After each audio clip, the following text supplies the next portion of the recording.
Hey, welcome back to the Village and the Griffs. We are the Black Flames. I am Dr. Griffs. My name is Bam, and welcome back to the channel for another video. Yo, Dr. Griffs. Yo. Yesterday, finished the last episode of Demon Slayer, bro. Do you read the manga for this? I do not read the manga. I've been avoiding spoilers as much as I can because I'm not going to call any names, any YouTubers' names, right? But how they construct their thumbnails is a problem.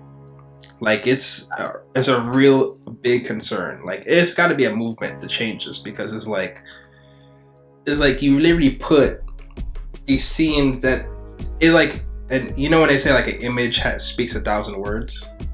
That's how these thumbnails be basically spoiling a whole arc. You're just like, oh, this is what happens. The title of the video, it'd be like, why such and such is gonna be a Hashira. It's like, yo, come on. Yeah. Oh my gosh, Inosuke, da da da da. You're just like, but yo, no, Oni. I've been doing my best to only say anime only. There's a couple things that I did get spoiled for that I've been trying to wipe my brain clean of, but it's kind of impossible at this point. Fair. You know, in the age of the internet, it's difficult to avoid all spoilers. But same with me, I haven't read the manga for this show, and I think I'm really happy about it because I'm genuinely surprised when things are happening. You know what I'm saying? Yeah. Last week, there's a huge explosion. I'm pretty sure if you're watching this video, you've seen. Yeah, please hold on. Quick disclaimer, guys. We're going to get into spoilers for Demon Slayer. If you're not up to date with season 2, leave now. Leave now. We're going to talk about spoilers for Demon Slayer. So, in 3, 2, 1, let's go. Last week, I had the pinnacle of animation. The everything from that looks so good. Honestly, bro, Ufotable came in with the absolute heat. They must have gone to debt in order to create that. You know what I'm saying? Because I was watching with my girl, right? And I was really thinking to myself watching the scene, being like, yo, which scene hit harder? Rengoku versus Akaza, or this one right here? You know what I mean? I think this one right here. Know what I'm saying? Rengoku, that had a whole movie budget. Know what I'm saying? It did. This was just an episodic release. It was crazy. It literally didn't, but it felt like I feel like this one is hard to say because I think I love Rengoku so much as a character, right? Yeah. But I think this one hit so much more emotionally. Because it's just that feeling of, how you watch a shonen anime and one of the main concepts in it is to never give up, right? I really felt that in that episode, I really felt oh, this is what it really means to not give up. This is really what it really means to just keep going. Yeah. I think what I like more about this scene versus the Rengoku scene was there's more elemental powers at display. Rengoku, there was fire, but this has Zenitsu using his lightning. Yeah, very colorful. Tanjiro using fire and water. Did he use fire and water in the final scene? Maybe he didn't use fire and water, but he had some fire in the final scene. I mean, within the series, he did combine water and the I guess the true fire breathing style that he has going on. I think it's probably sun breathing. And he used it as a supplement. He kind of used water to basically my body can handle using this. Kind of like how Goku kind of bounces between Kaioken and then uses that as a supplement. You know what I mean? In the Tournament of Power, he had Super Saiyan Blue as his base, and then he'll Kaioken for a quick burst. You know what I mean? Yeah. So that's kind of what Tanjiro was doing with it. But yeah, in the final fight they had, it was just so colorful. You had every style on display, and just a level of heart that it was really shown in these characters. Because it didn't feel like random main character power up was happening. You know what I mean? Yeah. Even though it technically did happen with that whole Scar thing happening with Tanjiro. You know what I'm saying? Yeah. And but it's like there's major consequence. You know, even when my boy went into like crying blood and was out here just like boxing and just just deleting. What was the female demon's name again? Daki? I don't know. I don't remember. I think her demon name was Daki, and then her human name was Ui or something like that. Yeah. So like even when Tanjiro was just out here just straight up like OP savage mode, like the consequence was like Nissan. Breed Nissan. Nah, like this show, it's kind of like Attack on Titan in the way where I feel like there's absolute dread for the characters. Like I'm like, yo, I don't know how I'm gonna survive this. Yeah. When I was watching last week's episode, I was like, they're all dead. They're literally all dead. Like I know it's a shonen, so the main character's not really gonna die. Yeah. You know what I'm saying? Not on season 2, but it was just like, what else can they do? Like, give them a break. Like, you know what I'm saying? Yeah. This dude moved his heart after getting stabbed, or before he got stabbed. Zenitsu broke his legs doing that whole blitz. Tanjiro got stabbed in the neck, or in the mouth, and he's still going. You know what I'm saying? My man. He lost a whole arm. Poison. My man Inosuke said, "I'm so flexible, I can move my internal organs around." So I believe it. We seen him like buried through the ground. It was GG. I was like, I don't know how they're gonna explain how he survived this, but I was like, okay, I believe it. Sheesh. You know, it's like I feel like anime has, in the recent years, has kind of gone down. Because before, back in the past, it was very like, oh, if a character's gonna die, like they're gonna make a huge big thing about it. Like the character's gonna be like on the floor with his friends and family around him, saying his last words and everything like that. They kind of did that with Rengoku, you know what I'm saying? But in recent anime nowadays, it's like, nah, it's about like if you die and you know, if your friends and family happen to be there, great. If they don't, you know. So kind of, what? I'm a Jiraiya. Oh, too soon. It's always too soon. But yeah, like I feel like with Demon Slayer to me, and we'll kind of get into discussion when we decide to do like our Attack on Titan versus Demon Slayer this season. Well, for Attack on Titan, this will be our last season, so ultimately the last one.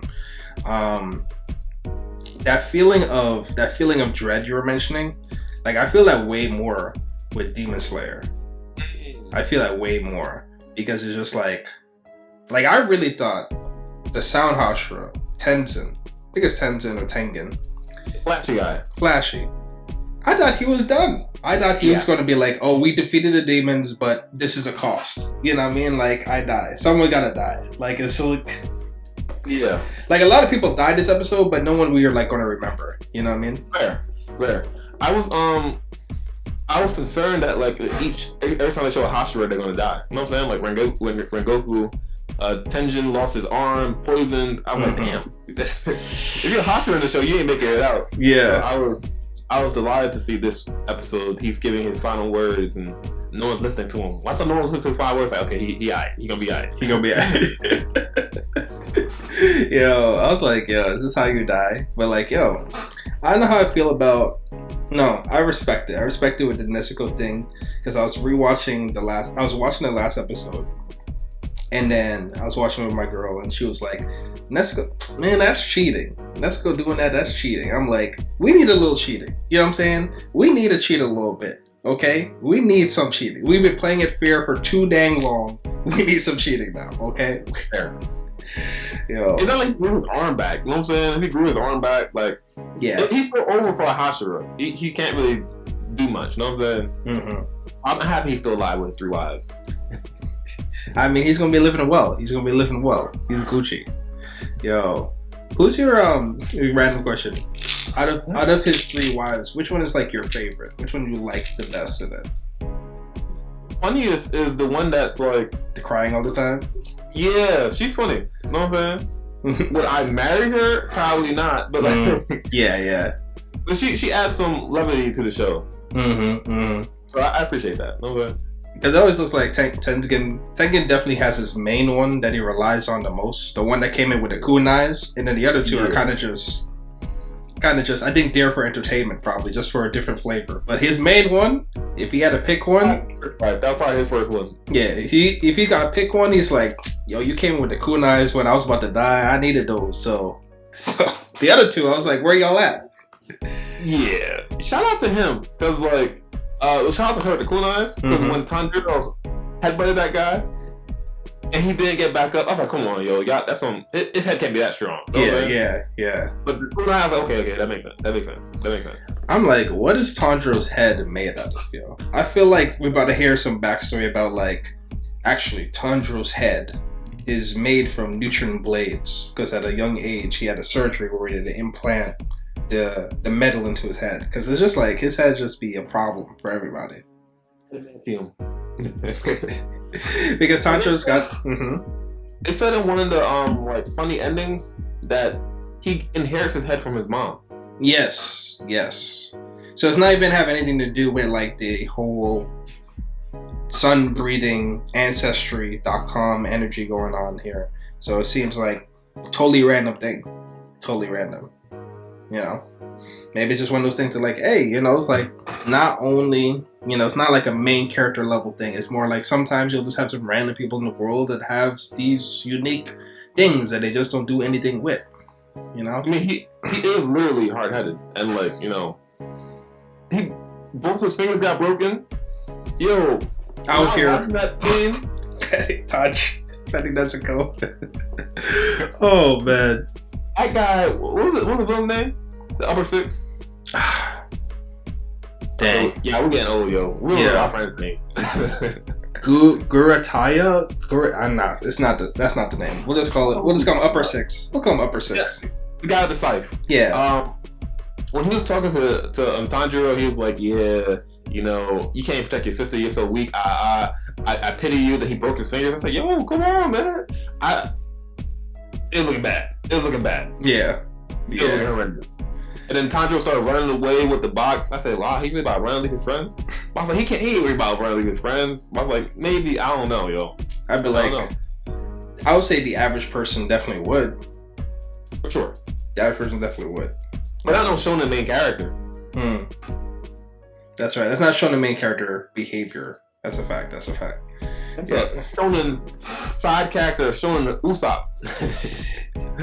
But I feel like Usopp's the type of person that will generally like run away, but then he'll like think about it, be like, "Damn, am I really going to be a coward?" And then 2 episodes later, he's back. You know what I mean? Like, he's back. But you know what I liked about these demons in particular? Less about Daki. Like Daki to me was kind of annoying, but in terms of like her brother. The Upper Six, that was a problem. Like, anytime he talked to Tanjiro specifically, it was literally like, I felt like he was talking to himself. Like, I really felt like he was doing that whole thing. He was like you could tell there's a lot of self-hatred for like how he was, and you know, we get expounded upon that in the last episode where we kind of get his backstory and like how he came up, which was incredibly understandable, like how he kind of reached this path, you know what I mean? Oh yeah. But like, yeah, he was like looking at them and being like, Tanjiro is me. Tanjiro is me. Not an exact thing, because like, you know, he's got a sister and everything, but it's like, and Tanjiro is more attractive than him, you know what I mean? But it's like, Tanjiro is me.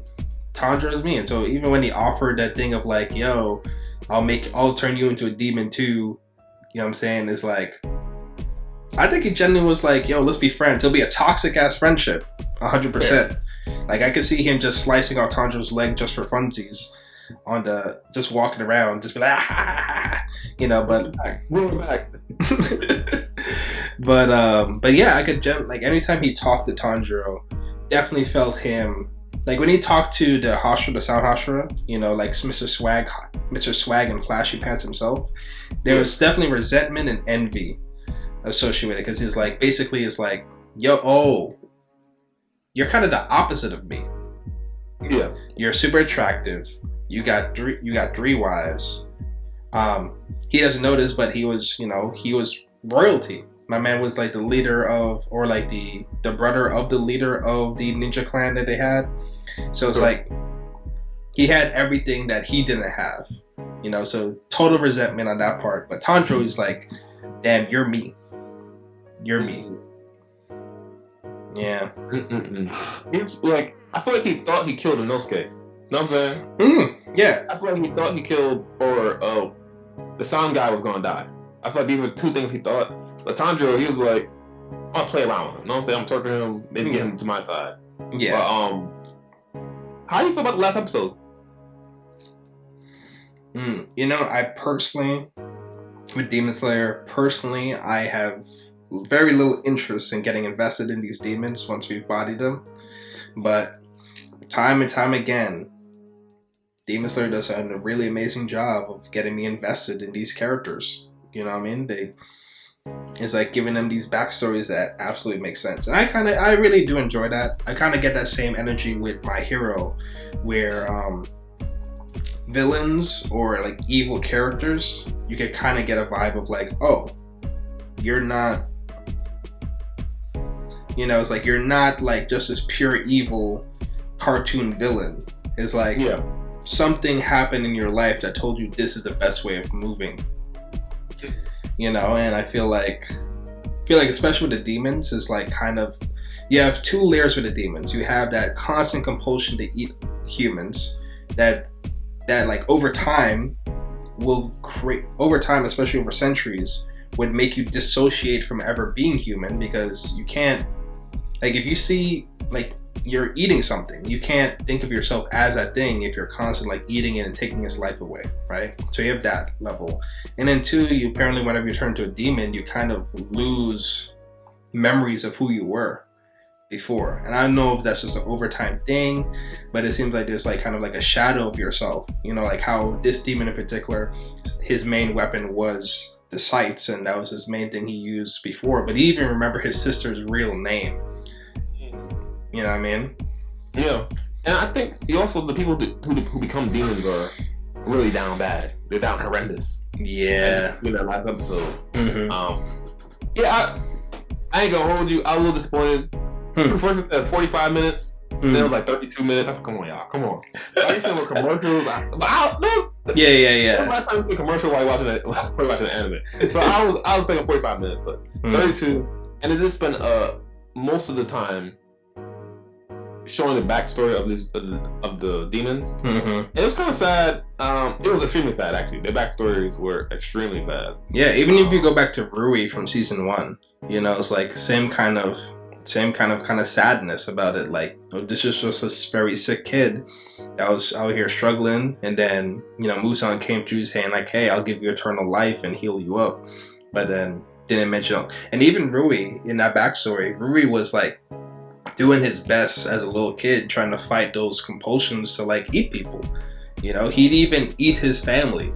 He ate other people. Like, he was like, nah, I can't eat my family. These are my family, but eat other people. So maybe with Rui, maybe it's like over time you just slowly start to forget who you were before, because maybe it's just you start suppressing it because you can't even, like, maybe your brain will break thinking about who you were before and what you've become now, because you just can't exist like that. You know what I mean? Like, I'm a good human being. No, I eat people. It's like you go crazy. Yeah. But I don't know, this Ufotable strikes again. I am really excited for season 3. It just slaps too hard, bro. Like, it slaps too hard. Okay, do you think this animation versus Attack on Titan, the first 3 seasons, what do you think? The first 3 seasons, not season 4, because we got that CGI going on, which is not bad. CGI is not bad. But I'm thinking about specifically like scenes with like Levi, you know what I mean? Nah, you gotta give it to Demon Slayer, bro. You gotta give it to Demon Slayer. Even I'm thinking about Levi getting chased getting chased by the other people with the guns and stuff. I'm thinking about that. That was a top tier animation, but this is like SS tier animation. This is like I didn't sleep last night animation. This is like my this is like my wife's birthday was today, and I decided this got to get done kind of animation. You know what I mean? Like, like it really felt like, yo, they put their heart and soul into this thing. They wanted to give us an experience. Fingers broke while drawing this. Know what I'm saying? They're like, yeah, must keep writing, must keep doing it. Yo, yeah, you're right. I think, what about versus like the Dragon Ball Super Broly movie? I think that versus this, what do you think? Nah, this is still way better. This is the animation king. Yeah, right now, I would say Ufotable with Demon Slayer is kind of just killing it out here. Really just killing it. I think who comes close to this, because before the standard was One Punch Man Season 1. Like, I think that was a standard for a long time. But this right here, I think this is a new standard. You know what I mean? And I don't feel like you need to like have the super, because Ufotable does really amazing things with colors and lighting. Like, they're really great at like adding those effects in. So I don't think you necessarily need that. But I'm thinking about the choreography. I'm thinking about everything layered together, like how the camera angles were, the pace of everything. Like, it was just very clean. You know, one thing because, you know, watching anime for so long, one thing I do notice within fight scenes is that you'll have these characters that have dialogue within the fight scenes, but if you think about it and watch it, it doesn't like the flow of the dialogue, it doesn't match the pace of how the fight scene's supposed to be going, right? But in Demon Slayer, they do an amazing job of like the dialogue matching the pace of like everything that's happening. Like when my man came through to save Tanjiro, when Tanjiro was about to get stabbed in the eye, right? He was like when he did that whole thing where he says like, "Oh, I'm gonna win," like we're gonna win. Like the pace of how he said it and the movement of his actions matched it very perfectly. And the way the demon, like when he got pushed into the wall and he was just kind of freaking out a little bit and like kind of like the pace of like how he was talking matched the pace of the action. And I was just like, yo, they are the masters right now of fight scenes to me. Like Naruto, you know what I mean? Like Naruto got the credentials. He held it down for a long time. It was the king. Yes. But new era now. It's a new era, man. It's a new era. Demon Slayer is just out here just punching it. You know what I mean? They just punched it. Yeah, because like, I think Demon Slayer also kind of does like 3D animation. Is that fair? With the camera angles. Yeah. Naruto didn't really do, off the top of my head, too much like with camera work and or 3D work. It was kind of, they were flat. You know what I'm saying? So Demon Slayer, I'm not saying Demon Slayer is a better story. No. We're not talking about story at all. No. I think Attack on Titan is a better story. That's what I've seen of Demon Slayer. You know what I'm saying? Yes. But in terms of animation, no, can't beat animation. Can't beat it. Demon Slayer is Jamaican, so bump. First wave is over. You know what I'm saying? Yeah. What's something from this season that like maybe it's not the most obvious that you're kind of like how they did it or thought about? I like how Sleep Zenitsu was still talking.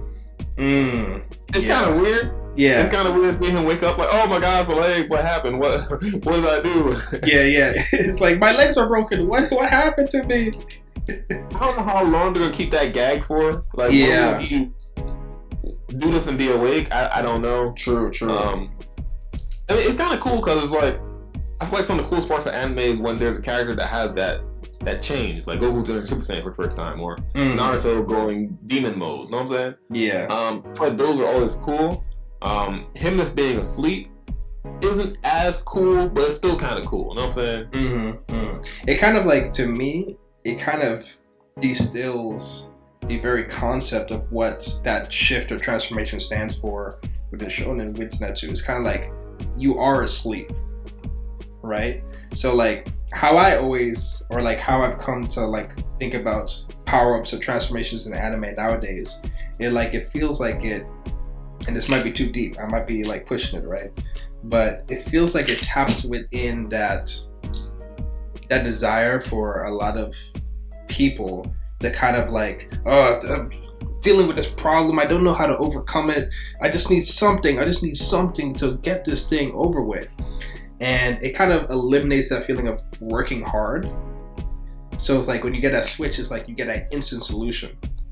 You know what I mean? Like you can see that in Yu-Gi-Oh! Where Yugi transfers into a Tem, and now he's just a way better duelist, you know? And it's kind of, and then you see that with Zenitsu where he falls asleep and then he just handles the problem. He wakes up with the solution. Like whatever problem came up to Zenitsu, he falls asleep and then he wakes up, the solution is there. You know what I mean? So it kind of like distills the random main character power up, but it kind of distills it to its purest form of like, I just want a solution here that I don't necessarily really have to work for. You know what I mean? But with Tanjiro, I love the fact that Tanjiro's the main character. He doesn't really have that, because even when he does get his power ups, it's him pushing his body to get that power up. Like him doing the whole, like to me, the scar itself did not, like when his scar transformed and everything, to me, that did not give him a power up. To me, it seems like his body, he pushed his body so hard, his body had no choice but to recognize that he had it. To me, like the scar itself is a diploma, it's a certification that he's stronger. It doesn't make him stronger. Does it make sense? It's kind of like a Kaioken or opening the gates. Well, at least the first seasons of Naruto. And Rock Lee opened the gates and his muscles were torn because of it. I don't even think it's like a Rock Lee transformation, bro. I think it's more like you got your degree from school. The degree, just because you have a piece of paper in your hand, doesn't mean you have the knowledge of 4 years, right? But the scar itself is like proof that you've like reached that level. Okay. You know what I mean? That's how I feel. Like it's like Tanjiro was literally saying when he was trying to slice his neck, he was like, I just gotta pull absolutely every ounce of power from the top of my head to my pinky toe. Like I gotta pull every ounce of power from my body. And as he was doing that, then the scar started to transform. You know what I mean? Like the scar didn't transform even when he did that whole like blood, like crying blood, tap into the full power of the flames. You know, no transformation happened there. You know, it was like still, like, even when he was doing that transformation, even when he did that thing with the fighting against Daki and just bodying her, I think it was just him just being like, you know what, I know the risks with this breeding technique. Freak it. Yeah, that's why I said it's kind of reminds me of like Kaioken and the gates. Because those are literally, you're pushing your body to its limits. Oh, okay, I get what you're saying. So Kaioken is not really Kaioken is not really a tech. It's a technique, but it's a technique, not a transformation. Yes. Okay, yes. I see what you're saying. Yeah. Well, it's not like he activated his Sharingan, like, you know what I'm saying? Right. He moved through Chakra, but it's not like, oh gosh. Okay. Like a switch. But Tanjiro, he actually went to his limit and then some. Yeah, I hear you now. I get what you're saying now. I fully agree with that. I fully agree. But yeah, we're coming close to the end. So final thoughts on Demon Slayer, maybe season 1 to season 2. What do you think? Like Demon Slayer looks so good, I kind of want to rewatch it. You know what I'm saying? It's very rewatchable. Very rewatchable. Like, like I want to get a 4K screen just to like see it. You know what I mean? There's one thing I thought about. When Nezuko turned grown and Tanjiro was trying to stop her, that was a sad scene, yo. I ain't gonna hold you. When she was like cutting him up, I was like, yo, I'm still kind of emotional watching the show. I said, damn, yo, come on, Tanjiro. Come on, Nezuko, come on. Yeah, you know what I'm saying? Because it's like, yeah. Oh yeah, we haven't really spent time talking too much about Nezuko. Like Nezuko was low-key the MVP this season. You know, she kind of came through with the assists and just like the, you know what I mean? Like it kind of felt like ultimately the most beneficial thing that Nezuko did was the healing of the poison. Like even her transformation was mad dope and cool, but that's the annoying thing about fighting these demons is that damage doesn't last. Yeah. That's the most. You have to like one hit KO them. There's no other option. So that's the annoying thing about it. It kind of makes you feel like that's what makes it feel so. The never giving up aspect of it hits so hard because even when you're watching Dragon Ball Z or Naruto, when you're hitting your opponent or when a character's hitting their opponent, they're taking damage. You know what I mean? Like Frieza's taking damage, Cell's taking damage. You know what I mean? It's like, huh? No, not Boo, not Boo. Boo might as well be part of Demon Slayer because he's a problem. But yeah, it's that feeling of like at least you're making progress. Demon Slayer is like you're not making progress. You got to get an A+, no mistakes. That's the only way. Damn. Because you're getting tired out, you're losing your arm, you're getting poisoned, you're getting a hole in your chest. I love how Tengen was like the other. First off, the other Hashira coming mad late. You could have come 5 minutes earlier, bro. You could have come 5 minutes earlier.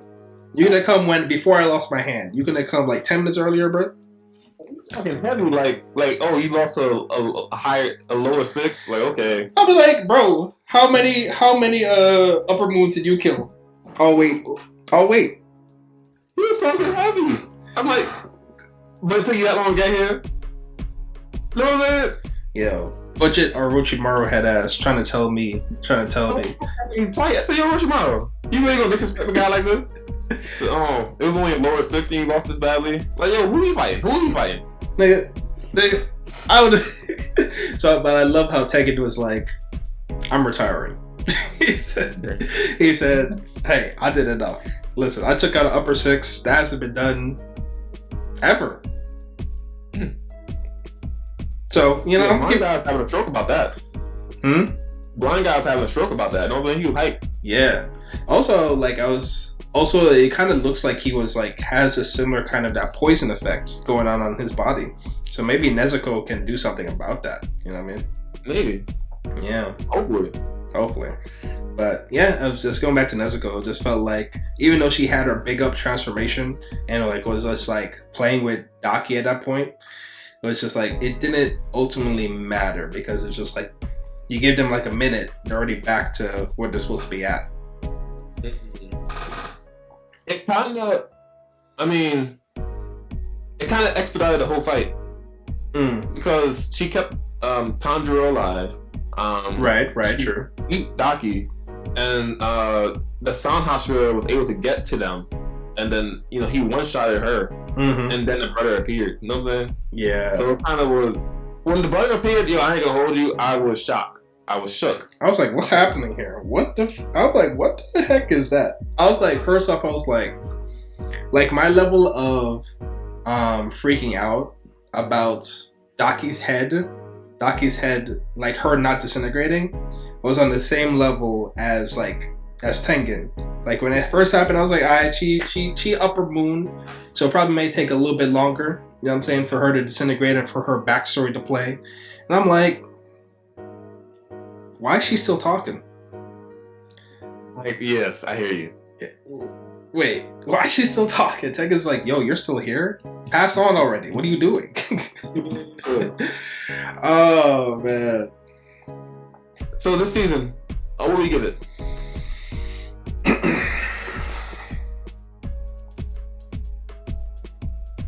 I would give it I would give it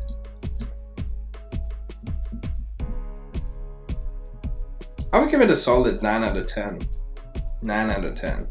I feel like usually when I'm talking about like an anime, giving it a solid review, if I give it a 10 out of 10, it means like everything about it just like blew me out of water, right? Like, and the only thing about Demon Slayer that doesn't necessarily blow me out the water is the story. Like the story itself is very simplistic. It's like Attack on Titan got that like that crazy.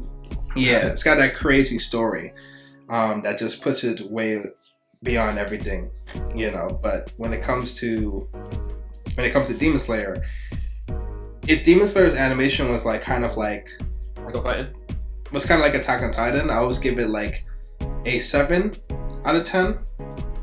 But that animation, bro. I think you come to Demon Slayer to see the animation at this point. Yeah. You know what I'm saying? Like, other than that, Demon Slayer is kind of like a budget Bleach. You know what I'm saying? Like, has a similar premise. You know, you got like Soul Reapers, you got Demon Slayers, Hollows, Demons. You know, so it's kind of like a budget variant of that. But the animation just pushes it so far, pushes it so much above anything that we've kind of seen so far. And that just gotta give it a 9 out of 10. If the story was like mind-boggling, definitely a 10 out of 10 for sure. And even if the animation was just above average, it would be like 7 or 8. Fair. I think the first couple episodes of the season, which was exposition, made sense, but they're kind of slow. I ain't gonna hold you. So probably like a 9. Yeah. If Demon Slayer had Attack on Titan animation, it'd probably be like a 6, 5. You know what I'm saying? Yeah. If Attack on Titan had Demon Slayer animation. Whoa! Holy shit! With that story, bro. Oh my god! I don't even know what we do. I don't even know what we're doing. I don't even know what we're doing. But yeah, man. In the comment section below, y'all. Yeah, man. Let us know what you guys thought about Demon Slayer. What you guys thought about this season? Is there any small things that you noticed in this season, like in terms of the characters or in terms of just how the show went? And let's have a conversation down below and talk about it. And let's know what other anime coming out this season or coming out this year that you're kind of looking forward to that you'd also like us to talk about as well. And no spoilers for the future season. We really don't watch it. We really don't read the manga. So. No manga. No manga, no spoilers, nothing. So guys, we appreciate you guys taking the time to watch this video. Like it if you enjoyed it. Comment if you have thoughts you want to share with us. And of course, if you love seeing our faces and hearing our voice, click that red button down below, subscribe, and hit that bell, and you'll be able to see us more on a more consistent, regular basis. All right. Peace. Peace.